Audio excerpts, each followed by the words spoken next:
Hey guys, my name is Robert Zell. I'm going to be your moderator for tonight. I want to start out by thanking the university for allowing us to have this event. I also want to thank our debaters for participating. They put in a massive amount of time and effort getting ready for this debate and are prepared to do battle for us tonight. Lastly, I want to thank you guys, the students, for making this possible. Tonight our debaters are students, the moderator is a student, and you guys, most of you I would assume, are students. This is a student-led event, and the significance of that cannot be understated. The fact that our generation is beginning to take on these great political debates is something that should empower us. Our organization, Students for Liberty, believes in freedom of expression, intellectual inquiry, and the free market of ideas. We believe that freedom is the necessary basis of a society in order for the individual to grow and prosper into their full potential. This event could not happen if we didn't live in a free society. Our organization has hosted many events on campus before, but I'm thinking this will be the most exciting and memorable yet. So, let's get into it. The resolution for tonight's debate is capitalism is the most benevolent and efficient economic system ever conceived by man. Again, capitalism is the most benevolent and efficient economic system ever conceived by man. Our debaters tonight are some of the best and brightest students on our campus. Arguing the affirmative or pro side is Christian Watson. He's a sophomore here at Mercer University and the president of Students for Liberty on Mercer's campus. As a freelance writer, Mr. Watson has published at numerous nationally acclaimed outlets such as USA Today, The Washington Examiner, townhall.com, and many, many more. His primary goal is to, in his words, raise the level of discourse on campus and take that ambition to the world through his political commentary. Arguing the negative or the con side is David Stokes. David is a senior here at Mercer University pursuing a double major in international affairs and religion. He was a 2018 research fellow at the McDonald Center for America's Founding Principles and is currently on the board of the Palestine Museum and Human Rights Center in Cape Town, South Africa. He is the founder and chairman of Mercer Students for Justice in Palestine and has grassroots activist experience among marginalized communities in Lebanon, Morocco, and Algeria. He is also a Fulbright semi-finalist in Bahrain and intends to pursue a career in academia. So, now that we know the debaters a little bit better, let's talk about how this debate's going to go. We're going to start out with an affirmative and opening argument by Christian, which will be 8 minutes long. After that, we'll have a 3-minute cross-examination by David, followed by his opening argument, which will be 8 minutes, which will then be followed by cross-examination by Christian. After that, we'll have our rebuttals starting with Christian and ending with David, and each rebuttal will be about 4 minutes. Q&A will be after that, and that'll be 40 minutes approximately. So if the debaters finish their arguments before time is up, they may go over their time. If they go over the time limit, they may finish their thought, but then we have to move on. So we will start with Christian whenever you're ready. Yeah. All right, cool. All right, everyone. First, let me thank each and every one of you for making this exodus here, this academic exodus, on this very rainy Wednesday night. I know there are probably 10,000 things you could do in this, probably better than this, but the fact that you came to hear both of us speaks very highly to your academic integrity and to your willingness to grow and learn as an individual. I must also thank Mr. Zell here for taking the time out to prepare for this night and to moderate and to get all this together. And I must thank David, who is, as I've always said, my opponent in intellect, but my brother in spirit. Thank you so much for sitting down with me and doing this. I am forever grateful. I think when I first thought of this resolution and I considered its implications, I thought of the ideas that folks tend to have when it comes to capitalism. And those ideas, I think, tend to be necessarily flawed. The premise actually tends to be flawed. When you think of capitalism, and I was just in Iowa not so long ago, and I listened to Bernie Sanders and Elizabeth Warren rant on about how businesses are supposedly ripping off the consumer, and they're using accruing political power to advance their own interests at the expense of the competitors.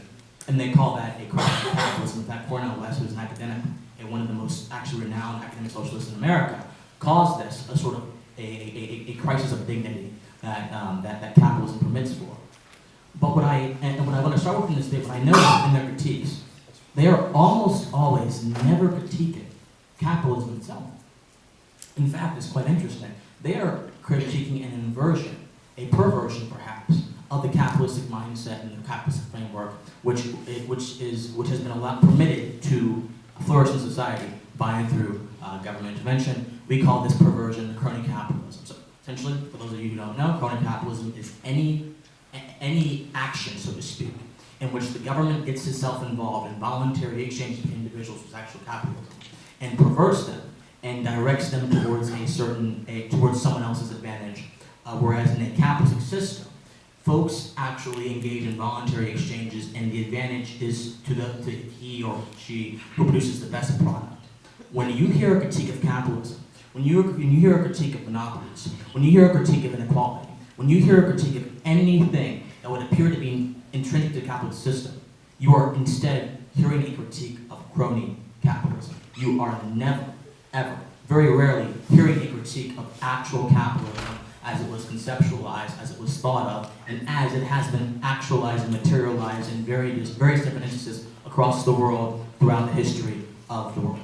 And so that's where really the resolution is made. When we actually talk about capitalism as it is, not as it is now, how it should be, not as it has been made, we actually get evidence of a system that has worked for a lot of folks, and that is the best engine for humans, for human flourishing. So the first part of the resolution, if I'm not mistaken, says capitalism is the most, but that one, I'll give that part second, because that part is actually, I think, intrinsic to the latter part, efficient. Capitalism is the most efficient economic system known to man. I will tell you, if you look at any point in history, particularly before the Industrial Revolution, you will never find any phenomenon that has created more wealth and more value for people, or more ways for people to measure value and wealth than the capitalist system has.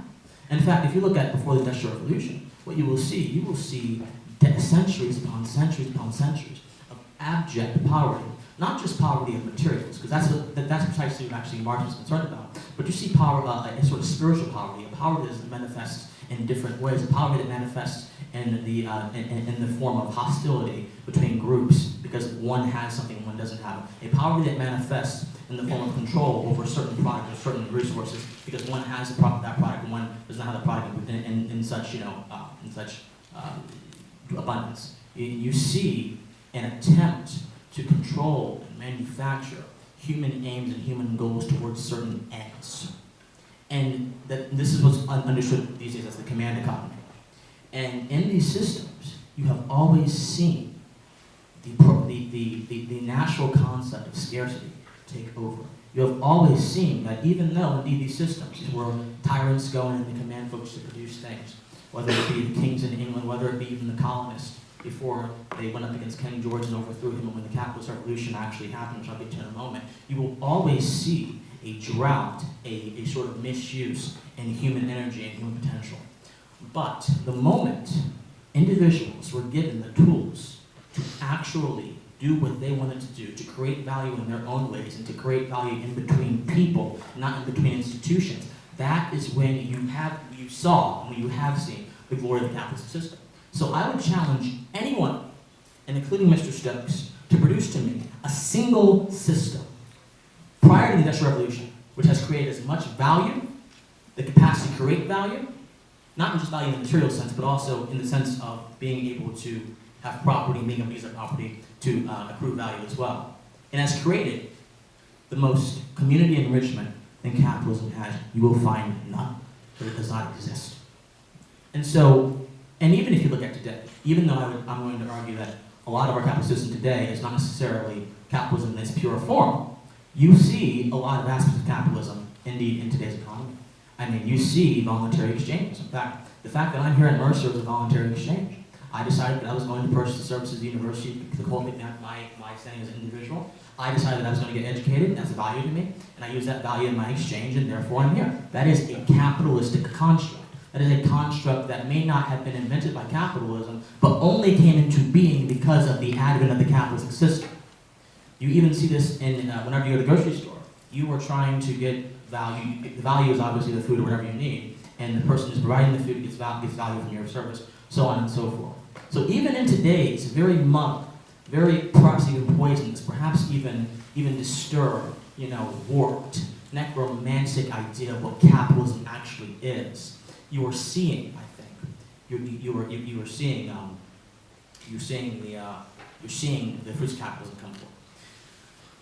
And so benevolence. This is the part where folks oftentimes get upset, or folks oftentimes misunderstand. People wonder, how in the world could capitalism possibly be benevolent? You have a bunch of people at the top. So Bernie Sanders says, who's running president of the United States. You have the 1% and the 99% are being crushed. And Marx said you have the bourgeoisie, which are crushing the proletariat. It's like in almost every critique of capitalism, it's always put in terms of aggression. It's always put in terms of conflict. It's always put in terms of us versus them, or them versus you, or versus group. But you never. But what is lost in that assessment is what capitalism actually allows individuals to do outside of that framework. So let me give you an example. In Greenwood, Tulsa, which was called the Black Wall Street. Those of you who are students of Black history will know this very well. There was a former slave colony, a freed slave went to Tulsa, Oklahoma, which is very racist in the early 20th century in its own right. And he decided, you know what? This is what I'm going to do. I'm not going to let this era, this environment of Jim Crow crush me. I'm not going to let this sort of, these police officers, I'm not going to let all of it destroy my spirit. So he got a lot of other African American folks together, and through free enterprise, through trading, through capitalism, they effectively created one of the most prosperous towns in the history of America, or in the history of America at that time. They owned taxi services, they owned restaurants, they owned all the airports in Tulsa's, they might as well own the airport. They owned all the airplanes in Tulsa's airport. They completely and utterly used the capitalist system to unlock their greatness. So to me, this debate is not merely about who is against who. This debate is what is for you. And in my opinion, and that's why I affirm your resolution, capitalism is 100% for you and for your capacity for greatness. And I look forward to a very boisterous debate tonight.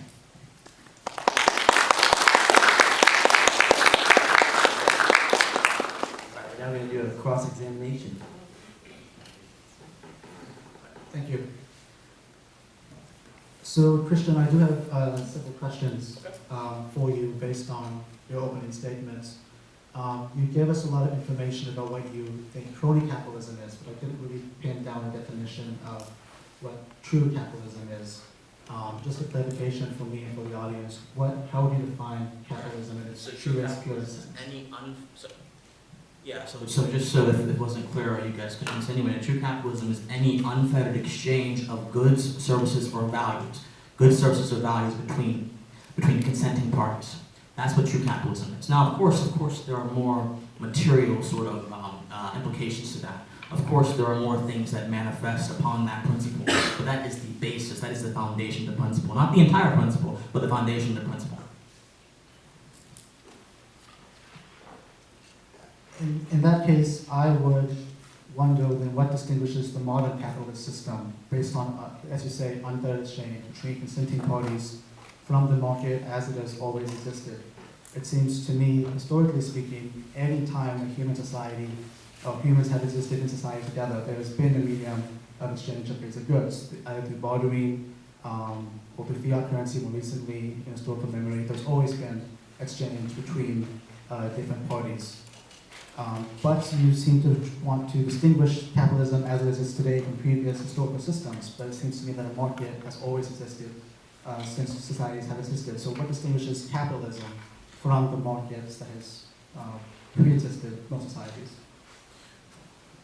So the question you're really asking is, does capitalism come a priori? And my answer is that it doesn't really matter. We're arguing that capitalism, as it is right now, is the best system as existed out of all systems that have existed. Every system you're talking about, whether it be mercantile, whatever it may be, every system was predicated upon that free exchange of goods and values. And capitalism quite literally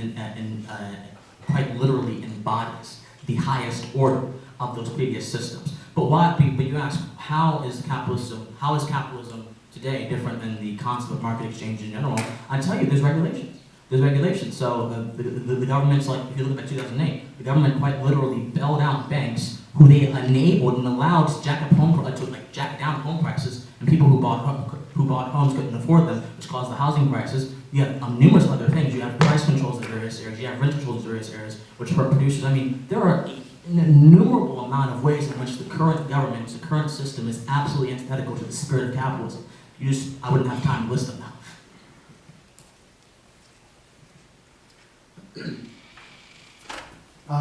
Sort of along the line of my first question, could you define what you mean by efficiency? I wrote down that you mentioned the production of wealth, the production of value, and that somehow because capitalism has produced the highest degree of wealth in current time based on previous systems is therefore more efficient. What does that mean? That more wealth means more efficiency? So I didn't say more wealth means more efficiency. I said that wealth is a product of efficiency, which is two different things.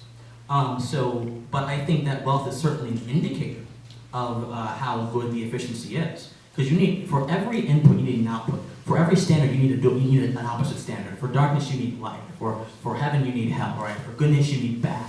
And so essentially, for efficiency, you need slowness or inefficiency. And so we measure efficiency by how fast, how quick, and how best a certain thing is being prepared. That thing can be a product, that thing can be a value, that thing can be whatever you want it to be. If it can be exchanged with someone else, efficiency comes into the equation. Does that answer your question? I think so. Okay. Now we'll move into the opening argument. Can anyone hear me or should I use the microphone? Microphone.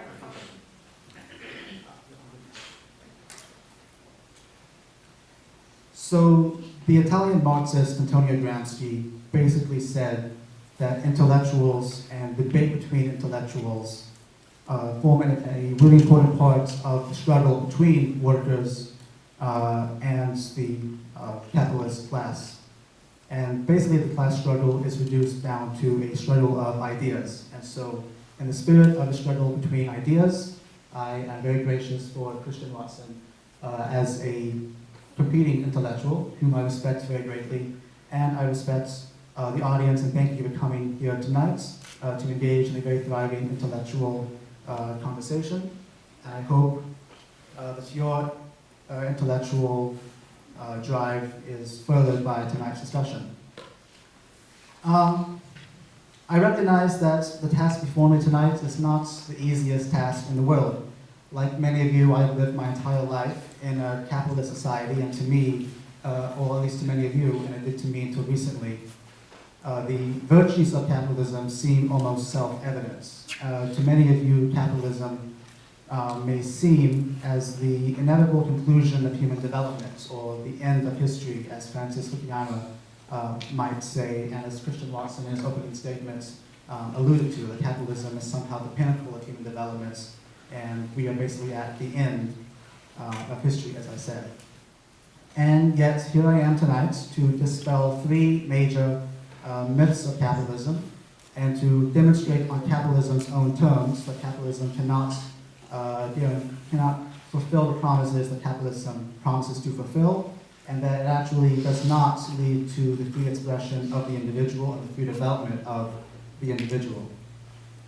But first, before I get into my major opening and my main arguments, I want to explain some of the key terms in this resolution as I see them. That way, there's no confusion as to what I am talking about during my opening statement. So by capitalism, I'm referring to an economic system in which the driving purpose, the driving reason of being is the endless accumulation of capital or profit. I will use profit and capital interchangeably in my opening statements. And I regard any system as benevolent, which allows for the free and unhindered development and expression of the individual. In my definition and line of thinking, any system that is coercive cannot be benevolent, since that would restrict the free expression and development of the individual. And so, let's begin.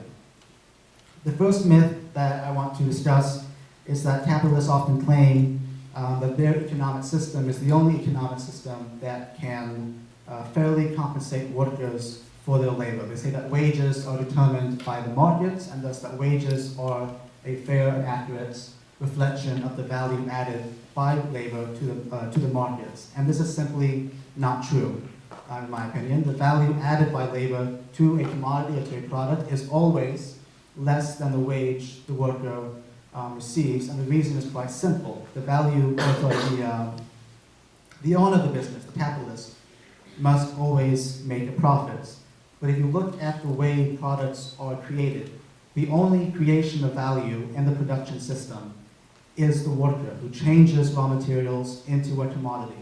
By applying labor to the raw material, value is created.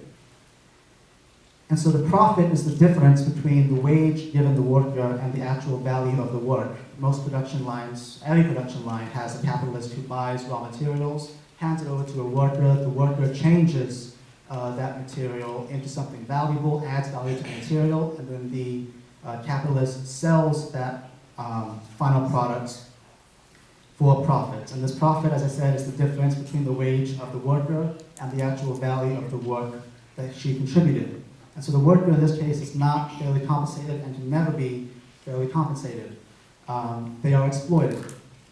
And exploitation, or as I prefer to call it, theft, is coercive by nature, and to have the value added to a product stolen from the worker is not benevolence and is not conducive to the free expression of that individual's well-being. And this is not just a theoretical argument. I know this is, I'm making an economic argument here, and it is quite theoretical, but the data does support my claim. According to the Economic Policy Institute, the productivity of the American worker between 1979 and 2018 increased on average by 70%. During the same time period, the average wage of the American worker only increased by 11%. So productivity increased by 70%, but wages have stagnated and have only increased by 11%. So clearly, wages are not fairly reflective of the value contributed by the worker to the marketplace. Someone is being stolen from, and it is, in my opinion, the workers. Myth number 2 is that capitalism champions the free market, and this is something that all of you have heard, and it is probably the most surprising thing that I'm going to say that it's not true. Capitalism does not favor the free market, and by free market I mean the standard capitalist economic idea of competition. It's a condition with a multitude of buyers, a multitude of sellers, free entry and exit into the market, and perfect exchange of information among all the parties involved. In standard capitalist economic thought, I'm not using Marxist thought here. Capitalist thought tells us that in the long term, profits in a free market are zero. So capitalists must engineer a system where the short term is not allowed to develop into the long term and somehow distort the market. And one of the most obvious ways that they distort the market is through the division of capital, the division of property. If only one class of people controls the means of production, and one class of people does not, then those people who do not have the means of production, that is a barrier to them for entering into the free market, and the market ceases to be free. So I would argue that in a system of property that we have in this country, where there is a disparity in property, the market can never be free, as those who do not have property or have less than others can never fully participate as producers in the economic system. The third myth that I want to speak about comes from the second, and that is that capitalists want little to no state intervention in the economy, and this is quite frankly not true. A basic introduction to political theory demonstrates that the foundation of modern classical liberal thought, John Locke, Jean-Jacques Rousseau, Thomas Hobbes, they all believed, and this is true today, that the state is designed to defend private property, to defend the division of capital, and to defend capitalism. And this is one of the ways that they maintain an unfree market or a quasi-monopolized market, is by state intervention into the economy to guarantee short-term profits. So we have things like patents, subsidies, tariffs, taxations, judicial action, and occasionally direct armed intervention into the economy and into society to preserve the political power, the profits, and the hegemony of the elite capitalist class. Capitalists have never really in principle been opposed to the intervention of the states into the economy. They've always favored state intervention when it preserves their power and oppresses the majority of individuals who are desiring to express their aspirations and act on them. My time is running out, so I want to speak briefly about efficiency. The richest 1% of the world, according to the Oxfam Institute, has as much wealth as 6.9 billion people. To me, this is an inefficiency in the system. 795 million people worldwide suffer from chronic hunger. This is not an efficient way to allocate resources if this is the case. 1/3 of all childhood deaths under 5 are caused by malnutrition. This, definitionally, I think, is a major inefficiency of the system and how we allocate resources. In the United States alone, 16 million people forgo healthcare because they cannot afford it. This is a major inefficiency. So, in closing, capitalism actually restricts the free development and expression of the individual. The product of labor is alien to the worker. That is, the worker does not, what the worker produces is not owned by the worker. Under capitalism, social relationships are mediated by the exchange of commodities, by the exchange of products, and life loses its uniquely human character. It becomes purely concerned with subsistence. Work is forced by necessity in this instance, and individuals are reduced to mere cogs in an ever-functioning, ever-expanding, ever-grinding machine. This is the definition, I think, of a collectivist economy, where the individual does not matter. If you are a cog in a machine, you do not matter. And so the capitalist economy may simply be the greatest collectivist institution in human history. Thank you. All right, we will now move into cross-examination.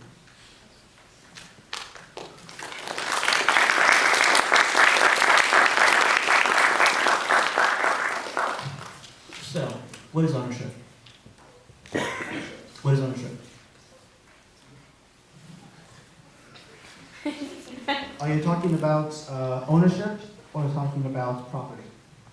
Well, what I was getting to is that the two are one and the same. Mm-hmm. I would give it that, and for me, ownership Okay. is theft. So, okay. I would reject any system where there is private property and ownership, particularly of the means of production, because I favor an absolute free market. Sure, okay. All right. So this is a very Prodhorn-esque sort of libertarian socialist argument that capitalism and markets are separate, and it comes from the same source, and it just doesn't make sense. But I'll ask you this: if ownership, if you want people to own their labor, if you're saying ownership is theft, how does that necessarily sort of click under your system? There seems to be an inconsistency to me. I would respond to this question that human beings have an essential essence, species beings, so to speak. And this, basically, it's what separates us as individuals from animals. And can you give Christian more than the next so I can get this long response?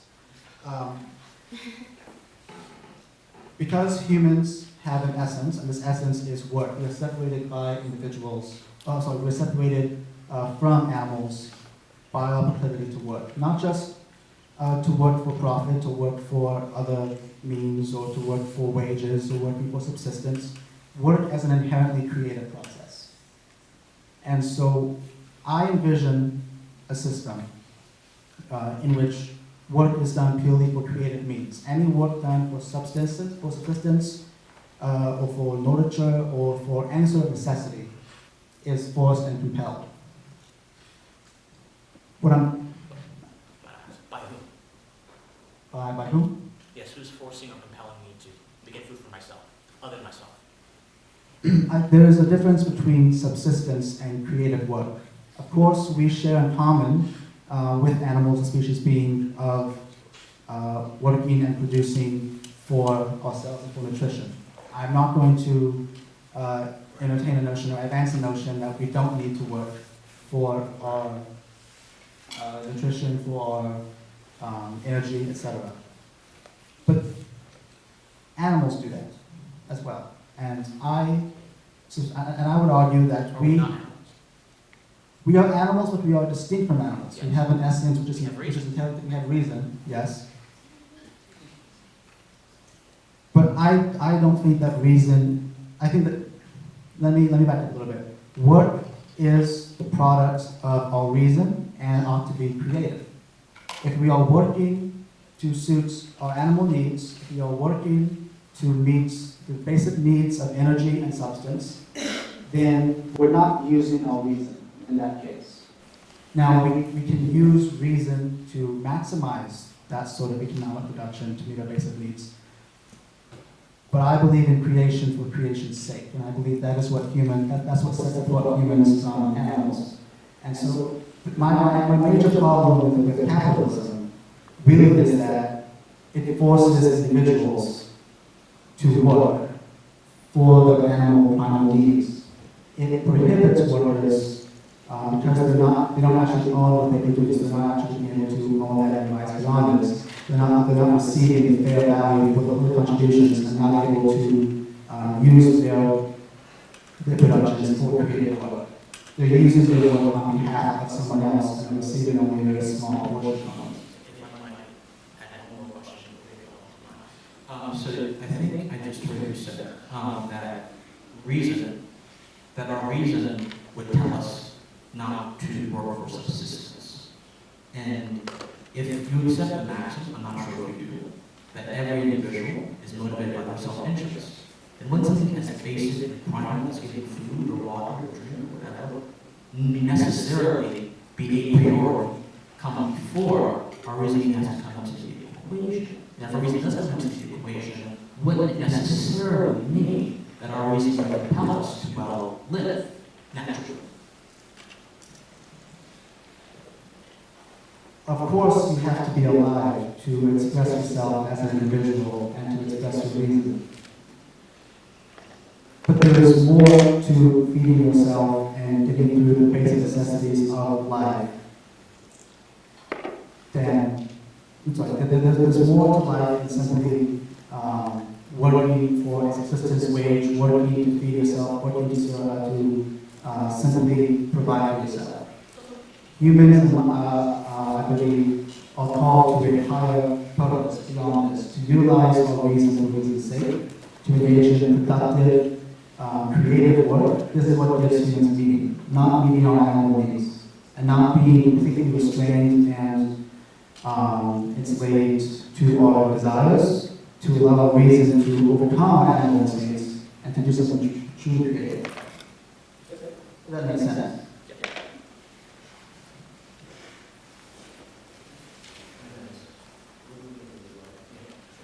So now we're going to move to the rebuttals, starting with Christian and then Jimmy.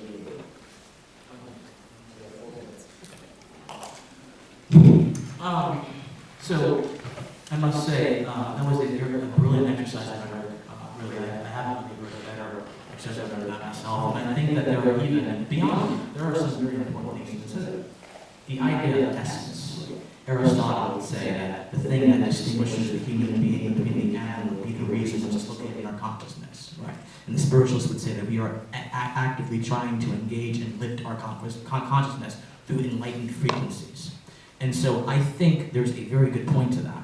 But I think the system that David is advocating for is absolutely antithetical and anathema to anything to do with human creativity and expression. Have you seen a government-made product? Have you seen anything that was made by a central planning committee, which were all under the auspices and the frameworks of communistic or Marxist thought, which is what you're propagating right now? Have you seen? It's terrible.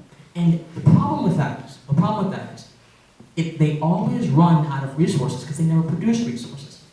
This idea that the worker is pigeonholed to anyone because he works for someone, when in all reality, I think that the idea that I work for someone is merely a product of our industrial mindset. The true capitalistic idea is that I work with someone. Everything is a voluntary exchange. And that's actually part of the problem I was talking about with you earlier. The problem of us having a crony capitalistic system, which leads into our mindsets and makes us think these things that are not true. That makes us embody these sort of pagan ideas that makes me think that I'm some sort of slave to someone, and that's not true. And the reason Marx thought that, was primarily because he saw every last thing within a dichotomy of materialism. The dialectic of materialism that he got from Hegel, he transported that from Hegelianism and then brought that over, him and Engels brought that over, and and sort of tailored it to the pains of the working class in that time, because there were certainly pains, but their pains were merely exacerbated by that sort of materialistic nonsense. So this idea that the worker works for someone is nonsense. The worker does not work for someone. The worker works with someone, and that's what they're valued at. This claim that you make, that productivity does not equal wages, I think in a sense that is correct in a principle sense. So, because if I am a janitor and I am working at, I don't know, $11 an hour cleaning floors, no matter how many hours I put in, I'm never going to make enough money as a neurosurgeon in the ER who's operating on brain patients, taking out tumors. Of course. Just because productivity goes up does not necessarily mean that wages will go up, and does not necessarily mean that people are being harmed. That just means people have different skill sets, David. This is what Marx did not understand. Marx had no conception of differences. He only saw bourgeoisie, proletariat, us versus them. He did not see individuals. And so when you lose that essence, as you so rightly said, that essence that focuses on individualism, you will never be able to understand capitalism in its true root. And that's what's happening right here. We don't understand it. It's a shame. It's a shame. Because this idea that someone is necessarily being taken advantage of, or there's some sort of unfairness, because I have a different skill set, that's almost intellectual thuggery almost.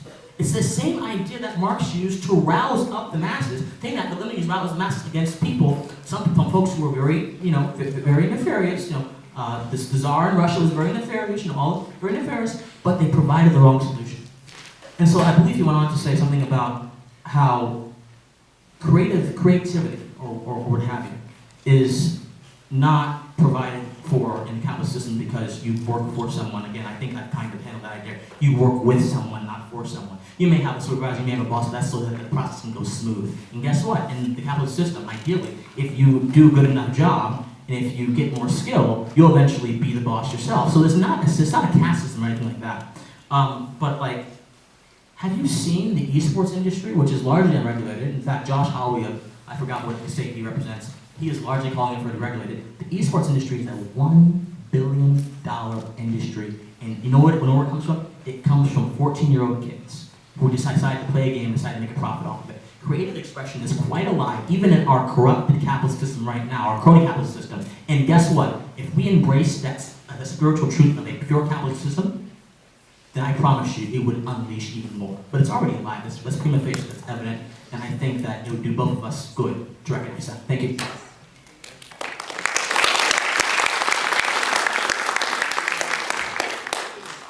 I'll go to David's rebuttal. There was a lot to unpack there, actually. Christian said that I am advocating for a particular economic or political system, and while it is true that I did use as a lot of the reference as the basis of my critique of capitalism several Marxist thinkers, including Karl Marx himself, I do not recall a single statement that I made in favor or advancing a certain political or economic state. I understand why Christian assumes that I am in favor of socialism or communism in the manner of the former Soviet Union or in the modern-day People's Democratic Republic of Korea or in the People's Republic of China. And if I made a statement in support of those top-down, hierarchical, Stalinist-esque institutions, please let me know so I may correct myself and disavow those political and economic systems. Christian made the points that Karl Marx did not recognize distinctions. I do not think that could be further from the truth. If you read Karl Marx's 1844 Paris manuscripts, he really lays out his ethical system and the reason he believes what he believes and why what are the ethical foundations for his critique of the capitalist system. Karl Marx represents, his train of thought represents, for me and many other thinkers, the culmination of individualistic thought. I know that comes as a surprise to the Christian who believes that only capitalism can allow for the advancement of the individual. Karl Marx recognized that every human being is different, that we each have our own individual creative capacities, our own individual reasons, and our own individual wants and desires. For Marx, the problem was the current capitalist system does not provide a framework where individuals can act on these desires. How much time do you have to philosophize, to think, to engage in art and architecture, to engage in basic pastimes, fishing, hunting, etc., if you are constrained at a factory, working very long hours, working not for yourself, but on behalf of someone else, who then takes part of your productivity and gives you back a portion of it in the form of wages. What capitalism does in this instance is reduce every single individual purely to their productive contribution to the bourgeoisie, to the owners of the means of production, and the worker is reduced purely to a wage that needs to be paid, never recognized as an individual in and of itself. And that, for me, is why I will never be able to accept capitalism, because I know that I made several economic arguments tonight, and I believe those arguments are important. But what underpins my economic arguments is a firm belief in an ethical system which values the inherent worth of every individual. And I think Immanuel Kant said it best when he said, every human being, by his very nature, or her very nature, he didn't say his, but now we would say his or her very nature, because we progress beyond that point. Every human being has or is an end in and of itself.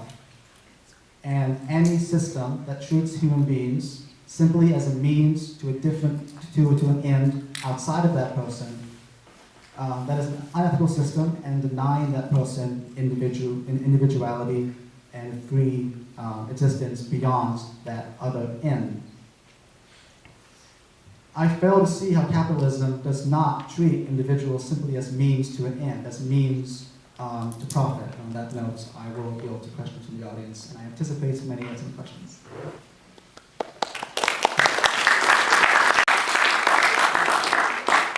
All right, so for Q&A, I'm actually going to stand right there. So if y'all want to start lining up that side of the stairs, just kind of heading down. We're gonna try to get everyone's questions in, so we're gonna limit questions to 1 minute and one question each.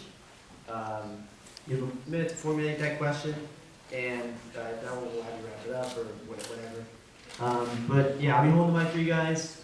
And again, you can address it to Christian, you can address it to David, or both. But yeah, I'll meet you guys over on that side if you guys have any questions.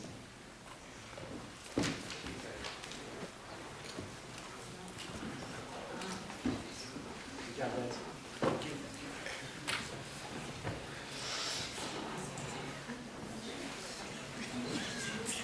Okay, ready?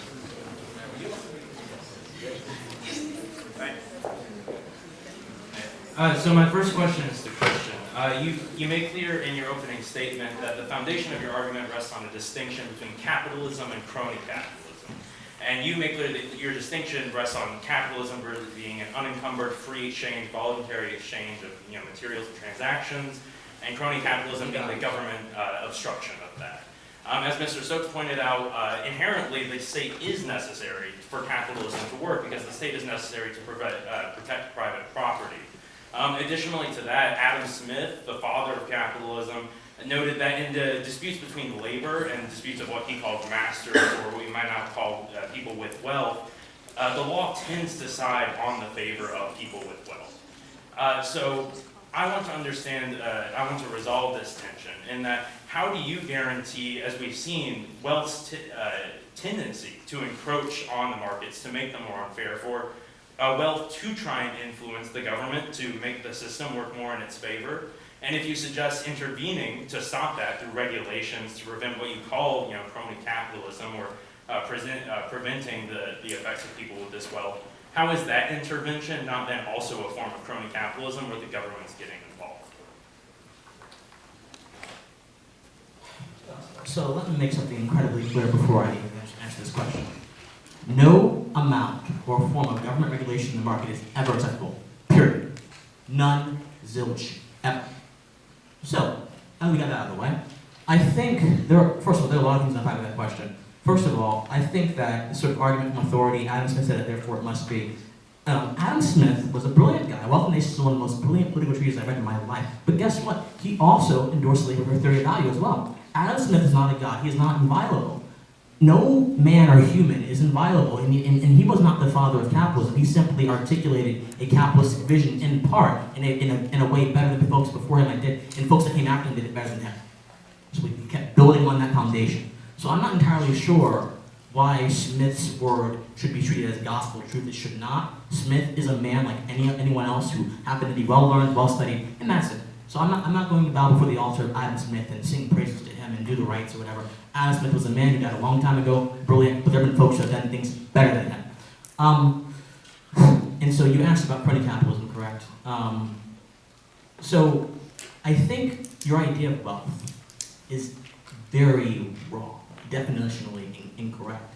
Wealth is not this static quantity that is shifted between class to class, that can be measured almost perfectly by sociologists, by some sort of social ruler measurement stick, that we can thereby determine arbitrarily what is fair and what not is fair. Wealth is a dynamic quantity which exists and is created continuously and abundantly in a capitalistic system. So this idea that, but there's no, I agree with you, there is indeed a sort of, wealth does indeed have an influence in politics. And whether that's a good thing or a bad thing, I don't know. I think that anyone should be able to use their voice or the resources however they want to be, however they want to use. And those who tend to bow to money as opposed to principles, that shows a moral deficit within them as opposed to moral deficit in the system. So if the system allows me to go out there and speak to someone and say something to someone, the system is not compelling me to cheat them. The system is not compelling me to be dishonest. All the system is doing is giving me the opportunity to exercise my free will. And if my free will is to try to cheat politicians with money, guess what? Guess what? That's me, not the system. So I think that there are a lot of things going on in that question, but I'm not entirely sure how it all sings together into sort of coherent argument.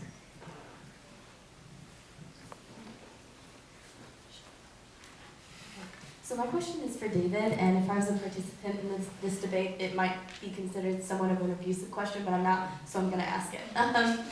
If you're not advocating for capitalism and you're not advocating for socialism or communism, what exactly would you advocate for? Because it seems to me you want to access the benefits of a free market, but you don't want to advocate capitalism, and it seems to me it's really difficult to do both of those things. Thank you, Madison, for the question. In my opening statement, I drew a distinction between capitalism and the free market. I also tried to establish this in my questioning with Christian during the first part of Rebuttals. The market has always existed as long as human beings have existed and traded with one another. The very first 2 or 3 humans that got together and exchanged food and crops or tools or whatever they had at the time, that was a market. So the market is not intrinsic to capitalism. Capitalism did not invent the markets. The market existed through Roman times and feudal times up through the evolution up until the present day. What capitalism does differently is that it deals with the market in a way differently than other historical systems have done, and that is use the market for the endless accumulation of profit. Until the Industrial Revolution, it was not really possible to produce things on a level that you could actually endlessly produce profit and endlessly replicate capital. As I also said, this replication of capital, this drive to endlessly accumulate profits, by definition, or not by definition, necessarily, creates a distinction among those who have property, those who have capital, and those who do not. And as soon as this distinction is made, I would argue, the market ceases to be free. If you cannot enter the market on your own terms because you don't have property, if you cannot participate in the market as an individual, but only as a laborer, or as someone who is contributing labor, but not necessarily benefiting from that labor as you should, that is an unfree market. And capitalism intrinsically creates an unfree market to perpetuate itself. I know that I'm here to debate against the resolution, but there actually is one part of the resolution that I quite like, and that is the last 3 or 4 lines, which is devised by man, or devised by humankind, I would prefer. And this is absolutely true. Capitalism is not inevitable. It never was inevitable. Historical forces combined to bring it out to its current state, but it doesn't exist in and of itself. It exists because humans as a society have come together and basically determined among themselves this is how the economy is going to function. And we're also going to take our guns and ships and go and conquer the world and make everyone else capitalists just like us. And because it is devised by man, it can be changed. It can be changed by humans if we decide to. It does not represent the inevitable pinnacle of human development. And I would argue that it is possible to change the system from within. Marx made that argument, that every historical system from itself creates the preconditions for the next historical system. For instance, during feudal times, the middle class emerged from the class struggle of landowners and serfs. They eventually became the bourgeois and created the establishment of capitalism. Capitalism is not inevitable. It's not the end-all, be-all. It's certainly not the end of history. That doesn't mean that every type of critique of capitalism or alternative economic system that has been devised against it is a valid system that I would support. Just because I have critiqued capitalism doesn't mean that I will immediately accept whichever is the next system to come around to replace it. And I certainly will not accept as a model hierarchical top-down command economic systems like Stalinism that came to power in the Soviet Union and in much of the Soviet bloc. For capitalism, as I said, is not the free market, and so it must be essential that we return to the free market and abandon capitalism. And for me, that requires abolishing the division of property, in short.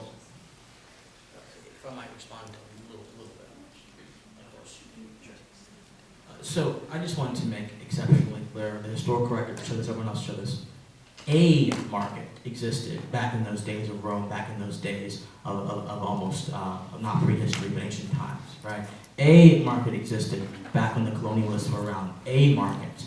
When you say the market, you therefore exclude every other market or every other possibility of a market from the equation, and you try to make it seem as if the same market exists continuously throughout time, and that's just not true.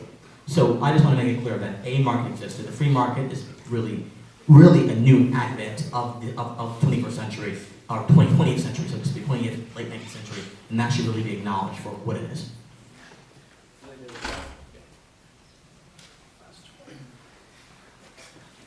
I will respond briefly. I want to keep emphasizing that capitalism, I'm not denying that capitalism changed the markets.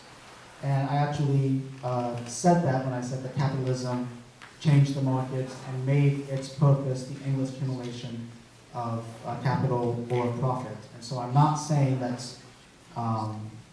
capitalism didn't change the market and use the market in different ways, so that the market that exists today is the best model or is the model that comes from historical markets. But markets do exist every time people meet. And the form of the market is socially determined because we have decided this is how the market is going to be. Because we have decided it and determined it, we can change it.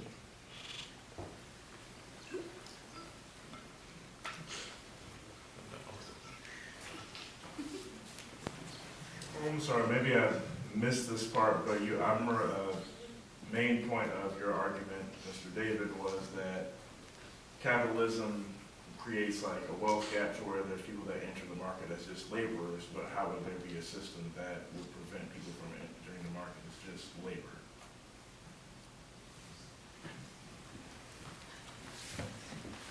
Thank you. And what was your name? Corbin? Yes. So the reason that we have capitalists and workers is because of the division of property and the fact that some individuals do not own the means of production. So for me, the answer to your question is quite simple. Abolishing the private ownership of the means of production. If everyone owns the means of production, then everyone has something to contribute beyond just skilled labor. If you contribute and engage with commonly held means of production. And that would, by definition, make everyone, if everyone owns the means of production and everyone receives their fair share of the means of production, then that means that everyone is benefiting from the full amounts of their actual productive value in society. So that would be my simple answer.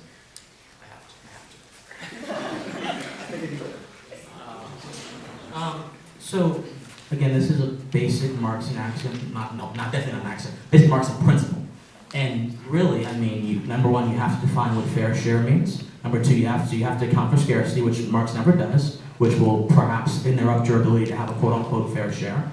Number three, you'll have to exactly justify how making people the same in a legal sense, because property is a legal right, in a legal sense, makes them the same in a philosophical or universal or principle sense, i.e. it does not. And you would have to really make the case that people are entirely socially motivated, they are entirely a product of their social environment, which is, as we understand, not necessarily the case. So almost, and that's a very brief sort of explanation of the kind of principles you're espousing, but almost by any single metric, any plurality of metrics, what you're saying is just not feasible or it's philosophically untrue.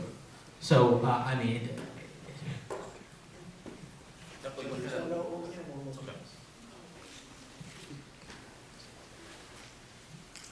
So this question is for Christian. And you had the analogy or metaphor or whatever rhetorical you were using. You brought up a hospital with a janitor and a brain surgeon. I think it's a fairly simple question. Why is the janitor in a benevolent system worth less than the surgeon?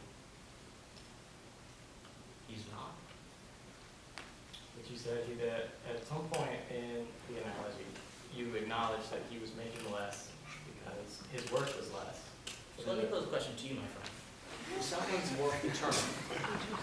Is someone's worth determined by how much they're paid? The capitalistic system definitely says no. I'm not sure what system you follow or what you say, but I think that human beings are more than the dollar amount they get in their bank account. And so is capitalism, which is why it gives them a chance to ascend and get better than they are in the current state. So that janitor theoretically has the ability to accrue more material value if he wants to. But it says absolutely nothing about his value as a human being. The two things, getting paid and having value as a human being, are fundamentally, existentially separated. Both in the capitalist system, they are one and the same because the capitalist system allows you to use your will, which is a part of your value as a human being, to manifest and materialize abundance in material ways and material means, i.e. money. But no, the janitor's value is completely independent of his standing in the capitalist system, and completely independent. Nothing to do with it.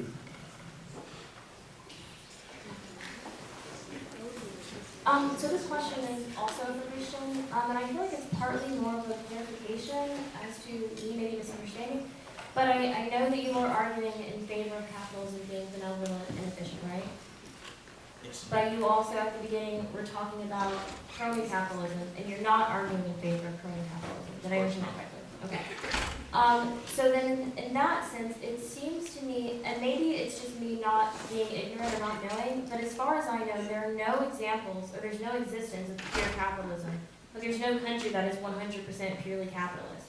And it seems that a lot of the examples that you were giving throughout the debate between the two of you, you were giving examples from the United States, even historically, even though you yourself argued that, you know, the example that we live in is crony capitalism.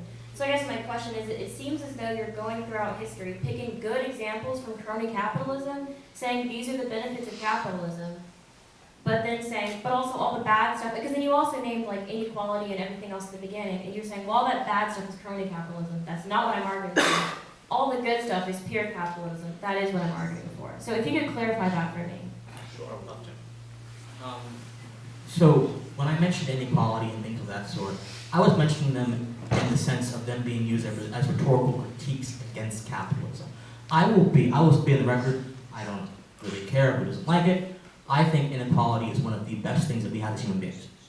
I think me being able to be separated, like for example, I will never be one of the greatest basketball stars who just passed away, broke my heart, Kobe Bryant. I will never be that. My height's not there, my bodily composition's not there, it's just not there. The looks aren't there, it's just not there.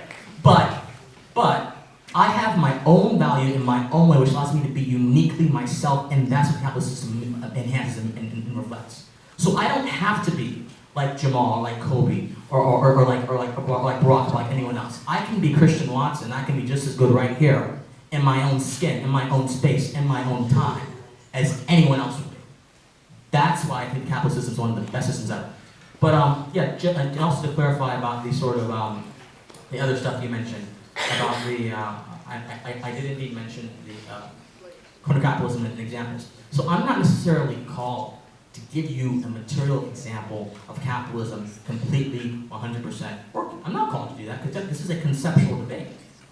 The resolution says Capitalism is the most benevolent and efficient economic system ever conceived by man. I have to show you that the conception thereof is benevolent and efficient, and that has made its way in some cases. I don't have to show you that the totality of a country has bowed down to the conception. I don't have to do that, because it's conceptual debate. But I do indeed believe and think, in the historic record that bears this out, there are perhaps smaller indeed examples of pure capitalism working.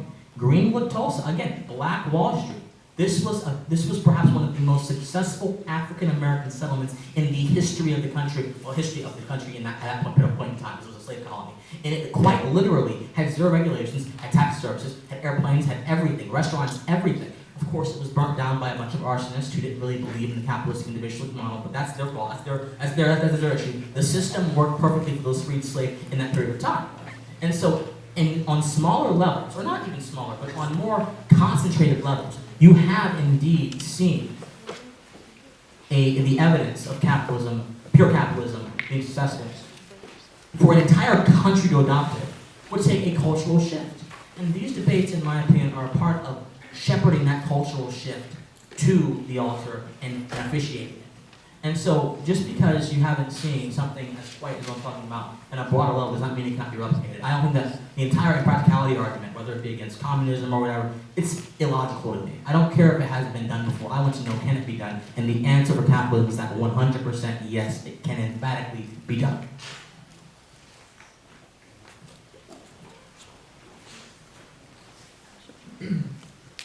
No country that is considered developed today got there on purely capitalist principles as Christian has expounded them.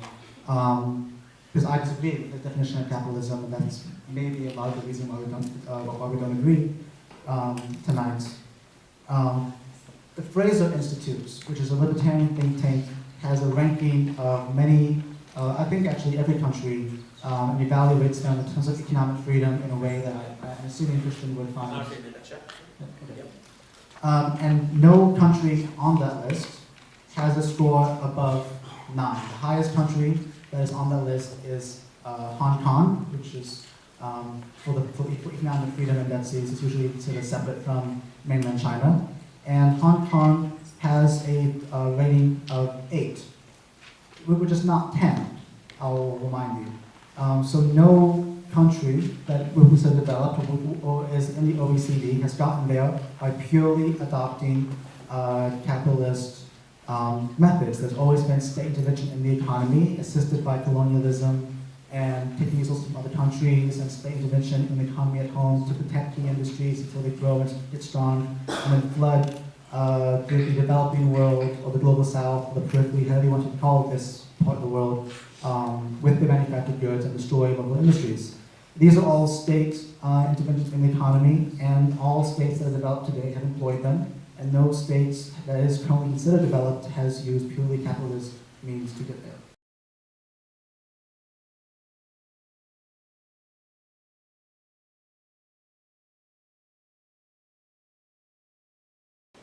And the Fraser Institute admits this by not giving any country a perfect or even a 9 on the ranking system. I must briefly respond to that. So the Fraser Institute, who I'm very familiar with, Economic Freedom Index measures degrees, not totalities. So they measure how far these countries, so to speak, in comparison or against other countries, against the current actually dominant mean of how most countries are, which, as you say, yes, are very state interventionist. That's all it says. It does not say that capitalism, pure capitalism, is not a very efficient or viable means of getting these areas. It says the most capitalism that we have right now in certain areas, this is how it correlates to economic success. So if you look at it that way, and which is I think is the most intuitive way to look at it, it would seem to me that the more people liberalize their economies, the more prosperous the they become. Look at China. Look at what China did. China is now one of the most one of the global centers of the world. You know, it didn't get there by adopting Mao's sort of agrarian communist idea. It got there by shedding a lot of that. Now, China's not all that a free economy entirely, but it still has gone a very long way, and it boomed in the process. So imagine what happened to China if China completely and utterly shed its regulatory scheme and they let people trade more, free more. Imagine the tariffs when America went down. Imagine if the engine of human creativity was released. I would suspect it'll be very amendable and very successful and very coherent, coinciding with economic success. But it's just because there hasn't been a quote-unquote purely capitalist country does not necessarily mean the system itself is inefficient or is not reliable. In fact, what it means when we measure people that are closely related to the purely capitalist idea and they're prospering, that shows us that there's success to be found in the idea, and that is motivation to keep going on. On this very quick response.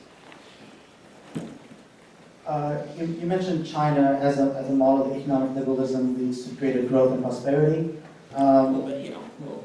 And you said that it was because they rejected Mao Zedong thought and adopted, I guess what they called Deng Xiaoping thought, the more liberal tendencies. They still have some Zedong thought in their economy, but largely they have liberalized and they have cut back on regulations. Yes, they have. Well, that's not necessarily bringing greater prosperity to every person in China. That is bringing prosperity to the cronies, the elites, the Communist Party cadres at the top, the president, his inner circle. And this is again why I don't support systems like this that are very top-down. It's just replicating capitalism in different guise. It's state capitalist. All the proceeds and profit and growth is going to the top. And the Chinese lower classes are being shafted once again. But at the time it's called communism, and it is not something that I would necessarily support.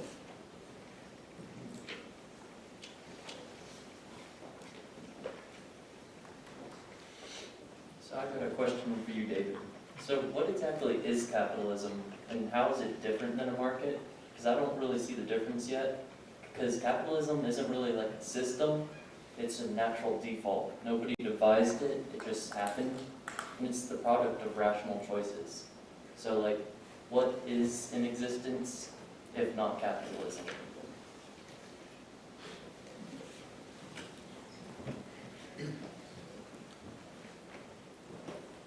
Capitalism and the free markets are not the same, even on a theoretical level.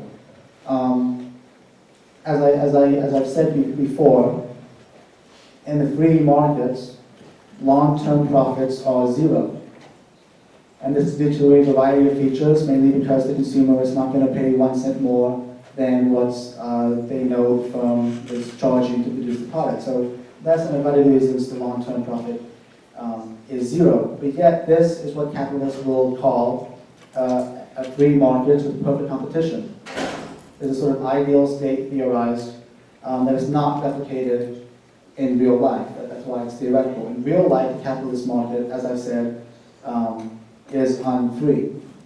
By definition, by providing barriers to the free entry and participation of everyone in it, and by state interventions as individuals. And if I remember correctly, you said the impression that free market or capitalism is the natural states. Yeah. I don't think that argument really has a lot of weight. If you were to take a time machine and go back throughout history and put yourself in the Roman Empire and went to the Senate and talked to the patricians, they would of course say that the division of the economy in Roman times between the patrician class and the plebeian classes and the feudal ways of that is the natural state of man, and that is how it will be forever and ever and up until eternity.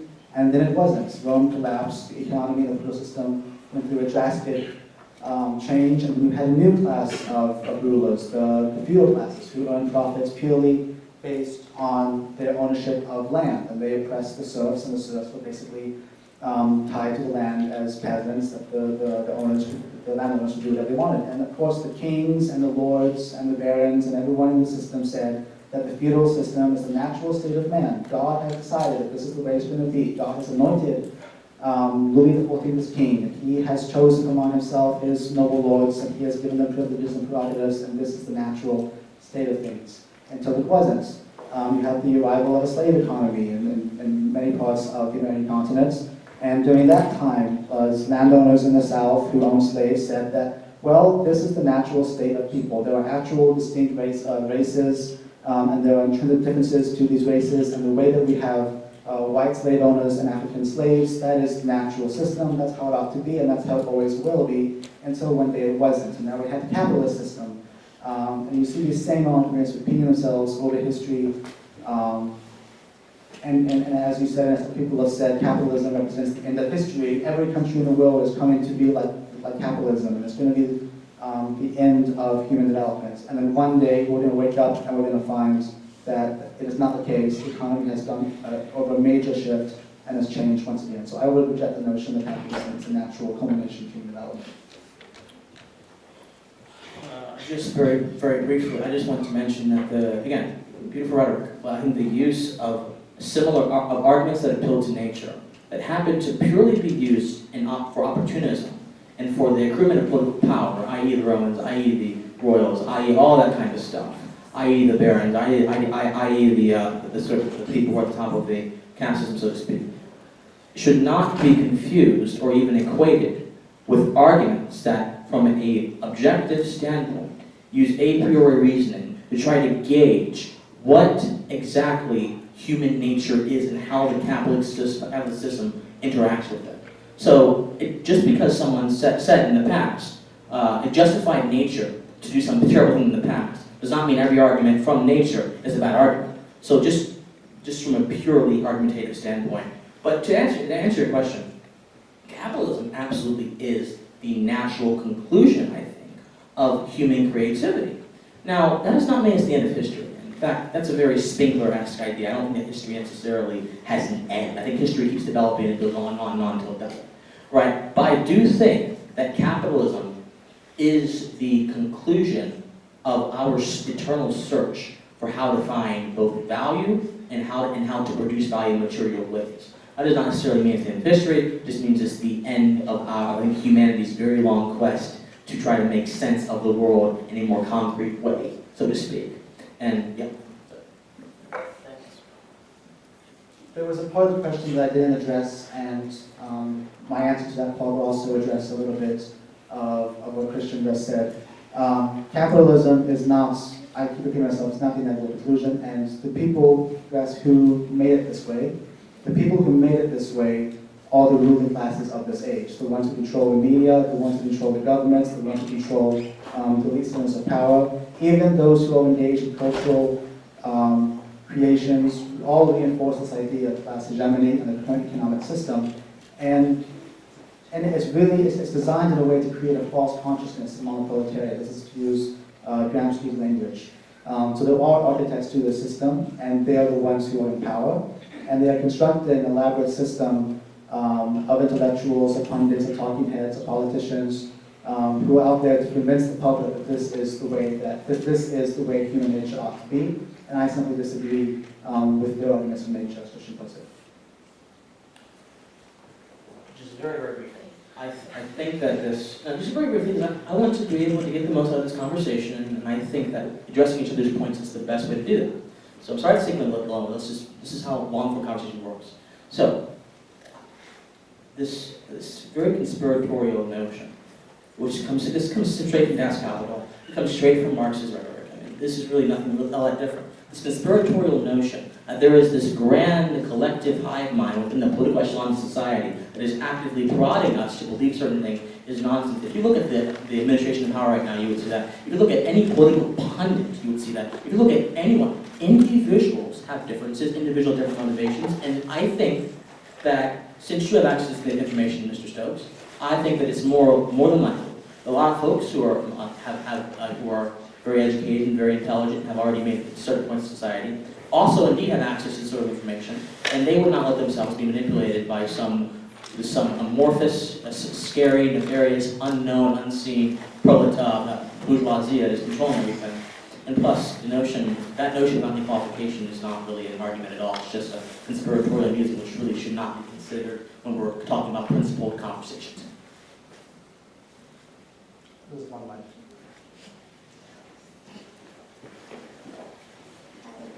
So this question is for David. Earlier you mentioned that you envisioned a system where work could be done for purely creative means, and I'm just wondering, like, how do you think that's productive? How do you think that's realistic? And could you also give me like an example of like any time and point in history where like you would really,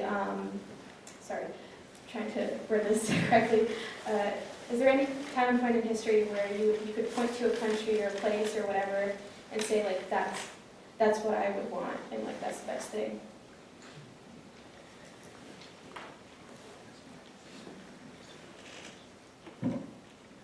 Human society is in a constant state of evolution and progression, I would argue, and so there's not a historical example that I would point to where my ideas have been implemented in the way that I would foresee them. But that is not to say that because something doesn't exist or has never existed, that it can't exist. There was a time before the French and American revolutions that people were saying that republics and democracies could not exist. The capitalism itself could not exist, and yet drastic changes took place.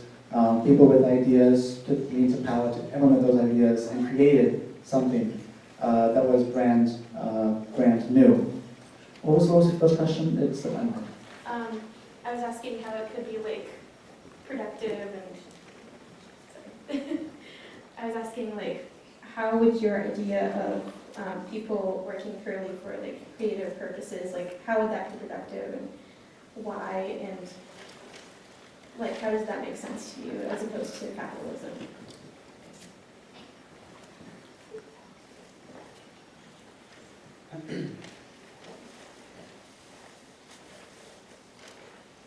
One of the biggest failings of Karl Marx, and some Christian champion criticizing Karl Marx, is that is that he's not very clear in how he envisions the post-capitalist society to take place. He talks in very broad terms about application of the proletariats and about the transitional period and everything. Nothing very clear. And this is why we have really intense debates on the left about what we actually mean by this thing. And if you've ever been, and this is a very cordial conversation, if you get a bunch of leftists in a room, we're going to be stabbing each other within a very, very short period of time, because a lot of our founding figures were very vague. They were much better at describing the current system and describing a normative set of rules for the new system. For me, I think it's really hard for us to conceptualize this new system because we are so used to capitalism and capitalist measures of productivity in the form of money or an exchange or anything else. Slavoj Zizek talks about the object of ideology, that capitalism is more than an economic system, it is an ideology that shapes and frames the way we view the world. So it's very hard to describe the system that I would envision, and I actually myself am not entirely clear. I'm still thinking about what I would prefer, so I can't really give a clear answer at this time. But there are plenty of ideas that I've heard of. In terms of productivity, there's a really interesting argument that has come out in the past 10 or 15 years that changes in technology and the way that the economy functions, going more towards tech, electronics, and AI will eventually make human labor for our subsistence completely irrelevant because of technological changes. Humans will not have to work because machines will do it for us.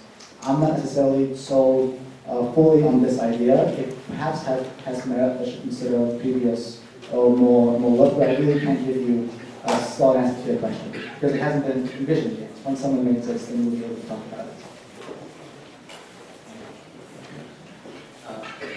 Can I make a quick recommendation to people that are leaving, if we can do just short, what is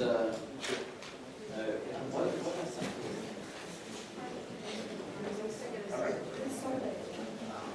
I'll ask while they're getting their signatures down. This is kind of a broad question, so answer it as best as you can. I really enjoyed the theory of this, but I also enjoyed the application. So some of the main ideas we talked about were people and ideas, systems. And if there's anything that I've learned, it's that although human essence can be a very beautiful thing, it can also be a very scary thing as people pursue wealth, power. So this question is for both of you. How would you suggest protecting ideas from the people who want to corrupt the systems that those ideas are predicated on? Whether capitalist or socialist, communist, whatever. So I'll just be very brief. You do that for a reason.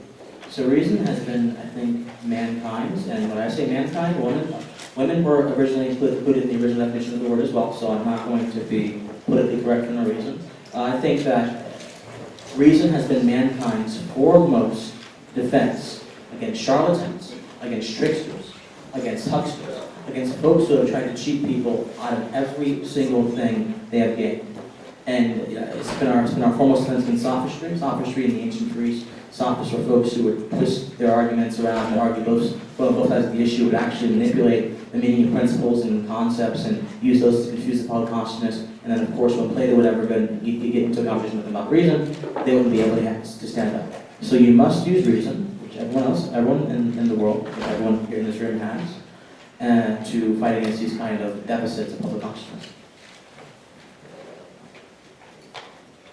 There is nothing that Christian just said that I take exception to. I think that we agree on the absolute importance of the flow of ideas and information. As I said before, I believe that humans have an essence that is beyond subsistence, that is inherently creative.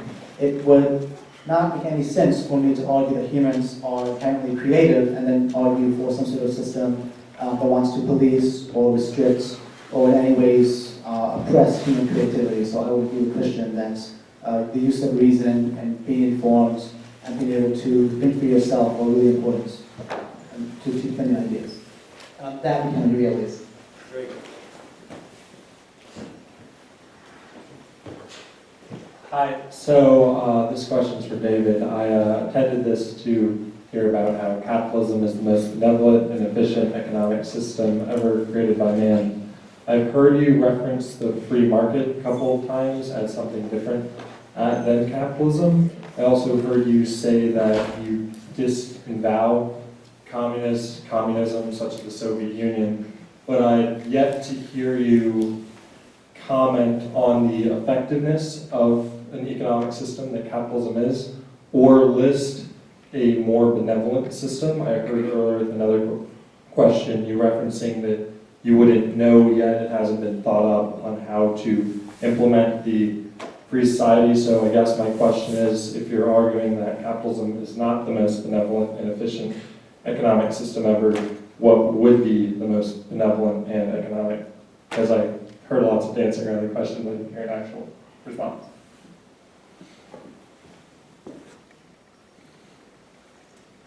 So I understand the confusion. I criticize both capitalism as it is theorized and put in practice, and I've also criticized Stalinist-type dictatorships and command economies that pass themselves off as socialist. I find it quite interesting that both Christian and I disavow our systems as put in practice. Christian disavows crony capitalism, which he sees as a corruption of capitalism, pure capitalism as he sees it, and I disavow socialism as is manifested as a corruption of what I would regard as pure socialism. I would define socialism not as a vertical relationship. It is, in my opinion, definitionally a horizontal relationship. So any introduction of vertical power hierarchies, institutions, structures, etc., that are coercive, I would be opposed to that system. So if you would have tried to put me in a box ideologically, again, I'm still in a formative period and trying to discover my own political thinking. That's one of the great virtues of a great college program and being in the university in general. But if you want to put me in an ideological box just for a specific time and the people trying to leave, I would probably fit more in a left-wing libertarian ideology. Some people call it anarchism. I think that's a distraction to call it that. But left-wing libertarianism, based on what I've read, I don't have many complaints with it.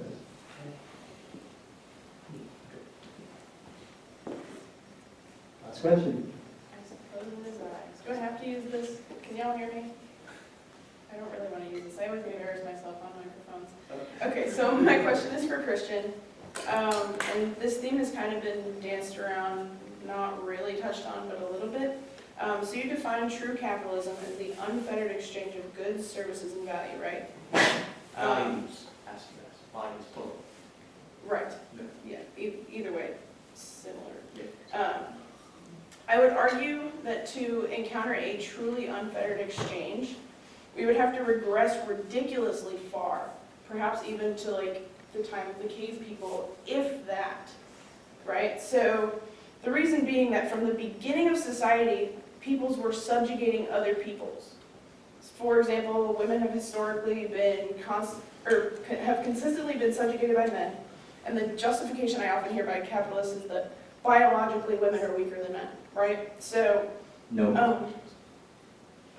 okay, but I'm not arguing that you're saying that. I'm saying that I've heard that justification. Okay, I haven't. Please go on. Listen to me. Okay, so I often hear advocacy for private property from capitalists. I believe you yourself advocated for it, but I never hear the capitalist reconciliation between advocacy for private property and subjugation of people based on their worth in the eyes of a capitalist system. So as David said, each individual has worth as an individual. How do you reconcile these two realities? Well, I find it quite simple, given the fact that the capitalistic mindset, the capitalistic spirit was never embodied in any instance of subjugation or oppression of anyone other than a mutable characteristic. In fact, capitalism does not care about mutable characteristics. Capitalism cares about merit. Capitalism cares about what you can necessarily, how much value you can give. And those two things are not necessarily linked into things you were born with, things you cannot change. So, but this, you have a sort of Foucauldian idea here. It's quite interesting. This sort of Foucauldian idea that history is just a long line of oppressions, and those oppressions just culminate into the modern system. And the problem with this viewpoint is the same problem that a lot of Foucault's theories has. It's simply that it does not account for other things. It has a singular viewpoint, a singular prism. And singular prisms are oftentimes not the best way to measure complex issues. In fact, they are definitionally not the best way to measure complex issues. So yes, have women been treated terribly throughout history? Indeed, and that was terrible. And have blacks been treated terribly throughout history? Hey, have gays been treated terribly throughout history? Absolutely they have. And guess what? The moment they were able to get into a system, into a space where they were able to exercise their energy and their wills vis-a-vis the voluntary mechanisms of capitalism, they have fought back and they have fought back successfully. Look at the Coors boycott in the 80s. When the Coors company was doing the same things about gays, look how they fought back. They fought back with their pocketbooks, and Coors was forced to their knees to change their rhetoric. Look at almost any major boycott and how it was used to engineer social change, both social and spiritual change, social in terms of how people perceive each other, and spiritual in terms of how mindsets change. Capitalism is literally the vehicle to fighting against oppression. And if you don't believe me, you can look at the numerous examples, you can just evaluate the concept and principle. So there is absolutely no link between capitalism and oppression, and there's absolutely no link between capitalism and the disempowerment of people. Capitalism views everyone in the same light with a single standard, and that is the definition of the equality that folks were denied systemically for years.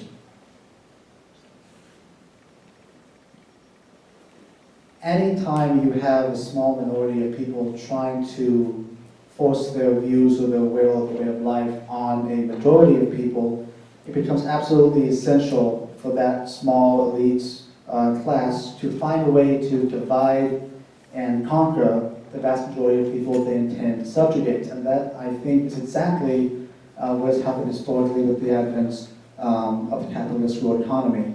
You have a very small elite group of those who own the means of production, the bourgeoisie, trying to oppress the proletariats. I know that Christian doesn't like this language, but I think that, you know, and there are problems with the strict connotation of class, but I think in broad theoretical terms, it is fair to say that there do exist classes of people.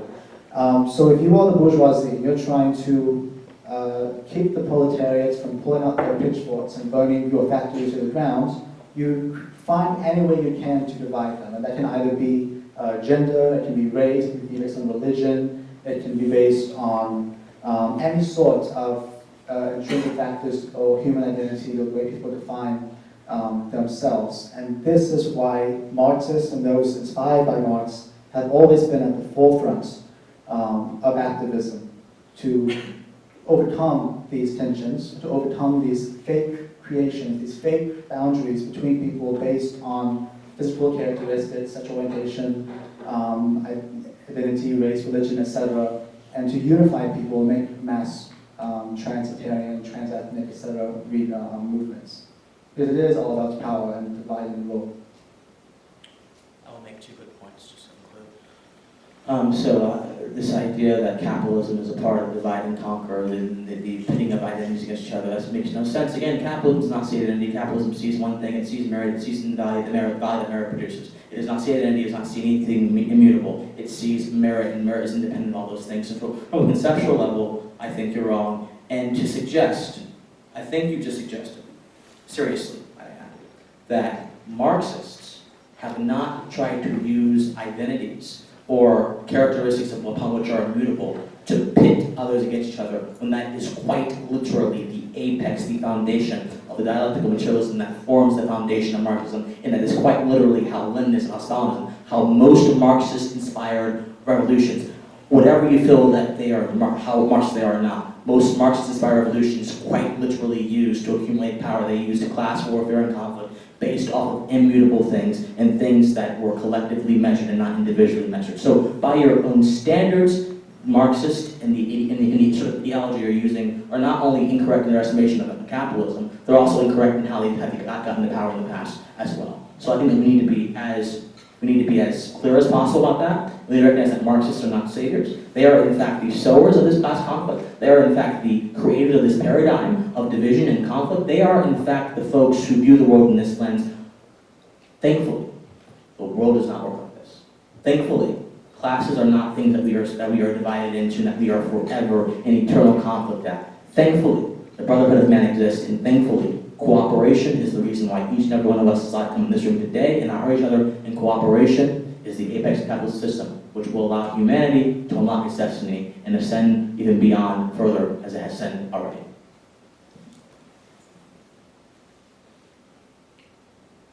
Did I hear you claim that, okay, actually, enough of that approach.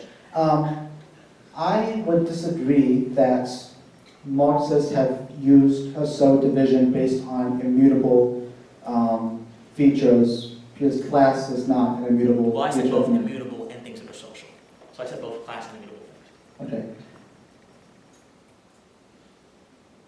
That's just wrong. That's how.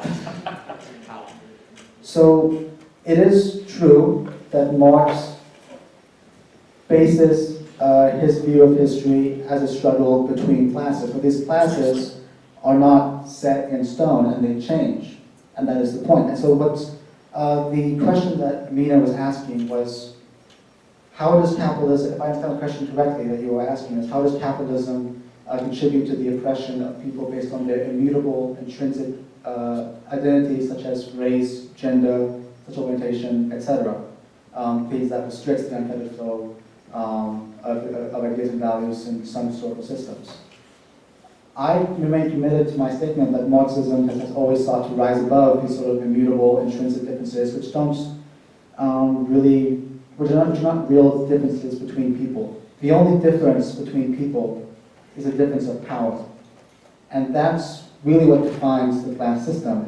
It's how much power you have over the economy, how much power you have over others, and that is not intrinsic, it changes all the time. So I would disagree with your statement. I think with that, we're done. Thank you guys. Thank you.